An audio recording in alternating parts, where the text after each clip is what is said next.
Mark Carney from Liberal, proposing a 1% reduction in the lower bracket, which is the 15% bracket, from the very first, after the 16,000 to up till $57,000 that we have the bracket. That one, the reduction in 1%, that's what we see from Mark Carney's approach. And from Pierre Poilievre, we see a 2.25% in the same bracket, the lower bracket. How much will that conclude to for an individual earning up to the highest, from the lower bracket, earning the maximum, which is around $57,000, $58,000. That will come to be around $400 from Mark Carney's point of view, and from Pierre's point of view, that is coming around $900 roughly. The very second incentive in terms of tax cutting, in terms of GST, is in terms of the housing.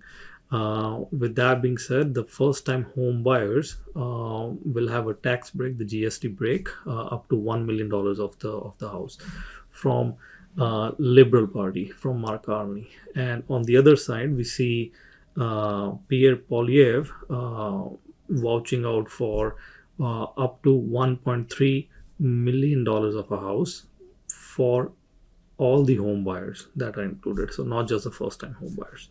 What do you think on that, Arjun? Yeah. So let's take this specific thing with specific thing. Let's just look at this thing for Sunny. Mark Carney is proposing a 1% reduction from the lowest tax bracket that you have to pay your income taxes. This is not for the small businesses or the business income. This is for the individual income that you are earning, that you're getting your CPP and EI deducted from paycheck to paycheck. Now, there is a minimum income where you don't have to pay. That is completely tax-free, which is roughly about $16,000 or $17,000 in Canada. You don't pay any income tax up to 16 or 17,000 annual income. And then when you start earning more than $17,000 annual income, let's say 50, 60, 70, $80,000, that is when these tax brackets come into play and they are applied towards your income. So what that would mean, for example, if somebody is earning an annual salary, if your employer is giving an annual salary of $70,000, take out the first $16,000. That would leave you with almost $54,000. If you have $54,000, a 15% tax would be applied to your income tax. Now, what Mark Carney is proposing, that he is going to reduce that 15% to almost 14%.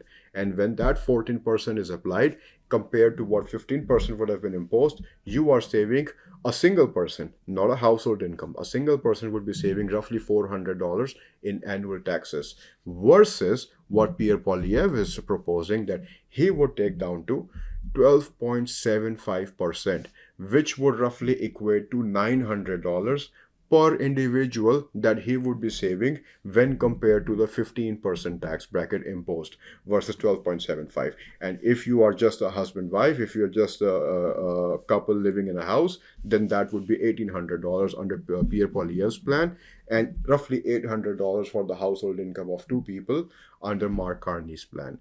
So those are some savings Canadians can see if either of the leader takes the victory come election day on April 28th.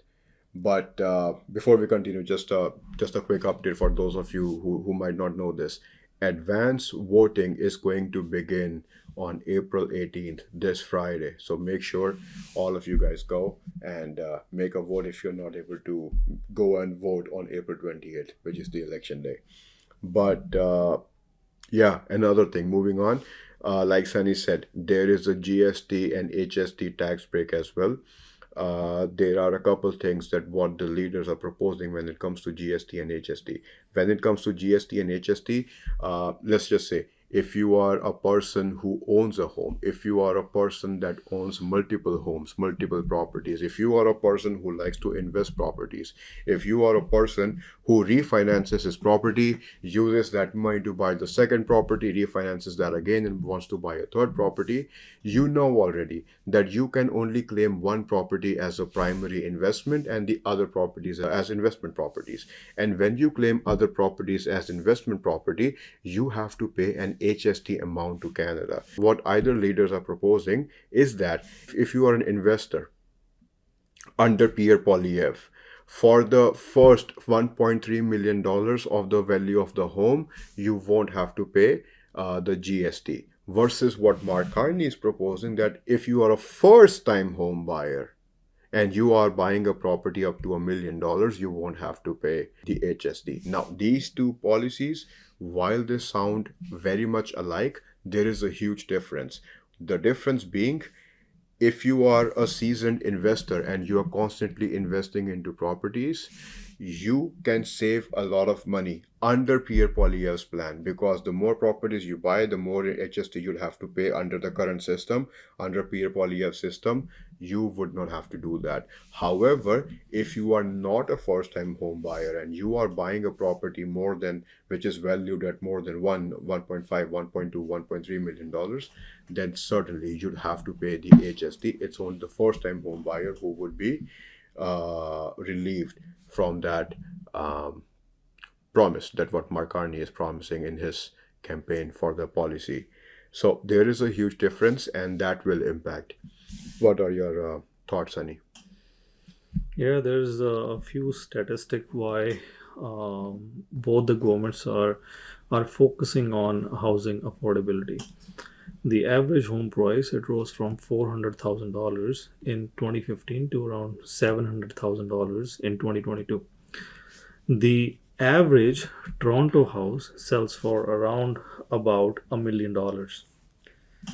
This is a big leap in terms of the GTA housing affordability. Now, that is the reason why this cap at $1 million from Liberal, and why we see a $1.3 million from Pierre Poilievre.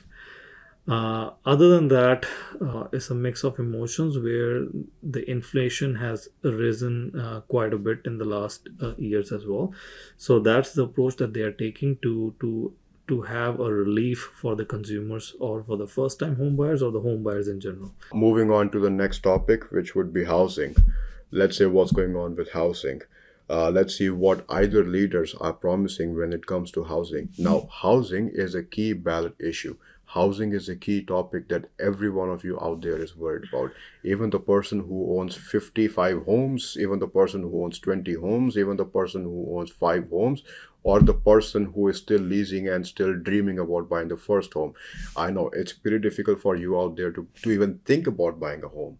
If you are 25 years old, if you're 27 years old, if you are between the age groups of 18 and 35, it is extremely hard for you right now to even think, to even dream about buying the first home. Have you lately seen the prices of houses in the GTA? If you're living in Ontario, if you're living on this belt of GTA, Mississauga, Brampton, if you see the prices, even Niagara side, even Ottawa, the prices are crazy. Even just for a 1600 square feet home, just for a 3-bedroom, 2-washroom, semi-detached townhome, you are paying more than $1 million, especially if you're living in GTA, in the Peel region, in the Greater Toronto area, in Mississauga, Brampton. You go to Toronto, you will find places costing more than $1 million just for 3 bedrooms.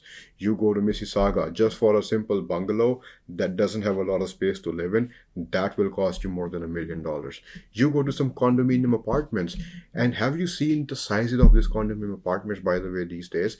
So cramped up, so small condominium apartment sizes. And how much are they selling for? Again, more than $700,000, more than $900,000. And the maintenance fees, oof, don't even talk about the maintenance fees. And you know what? I am even surprised. Why is it that these leaders have never come up with a policy regarding the maintenance fees? I own a condominium. I just recently received a notice from my management that they are apparently raising the management fees by almost $90 a month. Some condominiums raise it by 20, some by 50, and some are even raising by $200 every month. And these increases are happening annually.